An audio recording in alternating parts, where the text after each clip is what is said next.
Yo, this is Easy Mo Bee, and you chilling with Boombapnation. I gotta put Big Daddy Kane at the top. When it comes to rappers, MCs is a better word, if you even qualify to be called that, because everybody today is not good enough to be called an MC. But outside of hip hop, I have to say Miles Davis is like the greatest experience that I had, like producing. I mean, for people that don't know, I produced his last album. It was called Tupac. It was a jazz hip hop hybrid. That right there, I consider and I hold close to heart as like one of the greatest things that I ever done.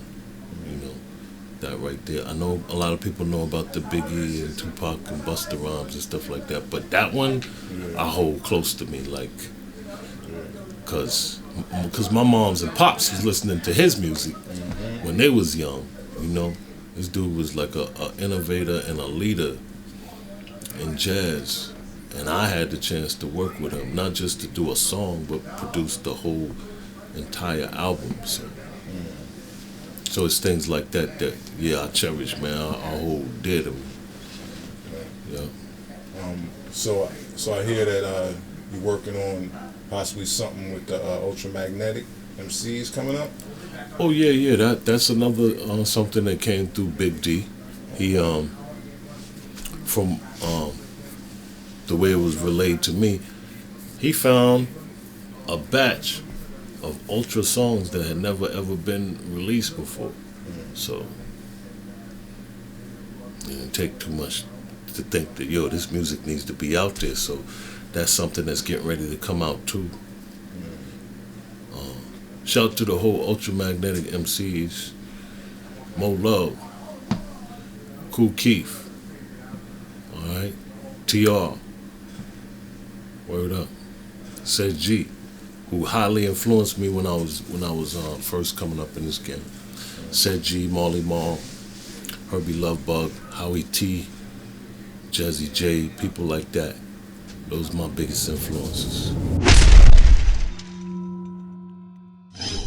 The most important one was that Big Daddy Kane check. Okay. Because that's what bought this. And when I say this, come on, move the camera in a little close on it. Word is born. It is the exact same machine. It's the exact same machine.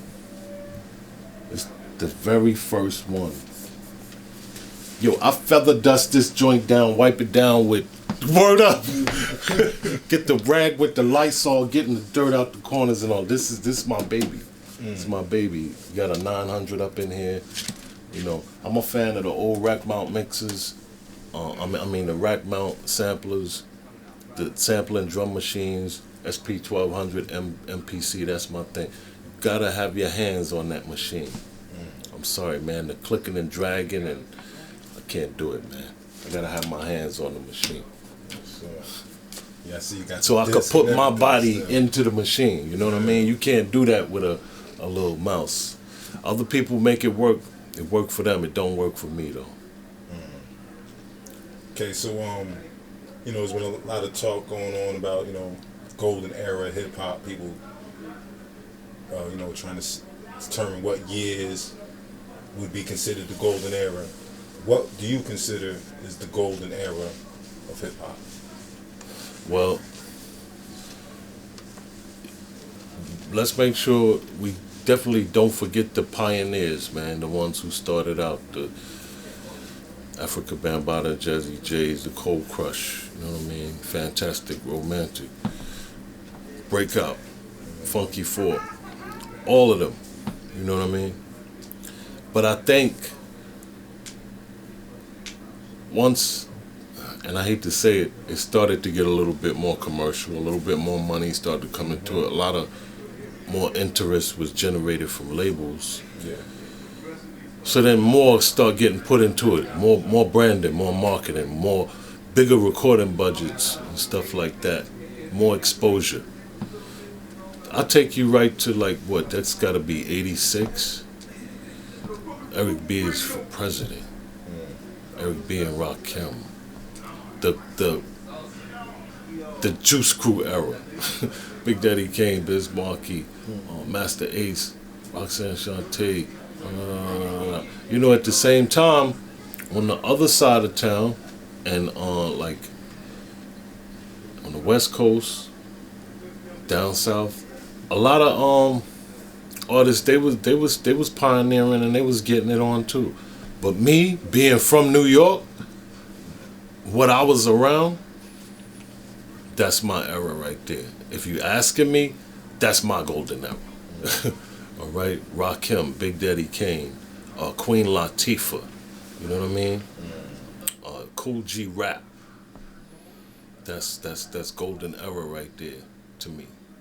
Any of the new artists out there you was ever like curious about Easy Mo Bee? You like them, but maybe you don't know how to approach them. Maybe you think, man, approach me, man. You'd be surprised. I'll work with you. But it gotta make sense. You know what I mean? It gotta make sense. Understand. Go back and do the research and see what Easy Mo Bee is about. You'll see I done bent and twisted myself into many different shapes and forms. You feel like we can do this? Let's get it on. Let's get it on. Easy Mo Bee. I ain't going nowhere. I don't care who don't like it.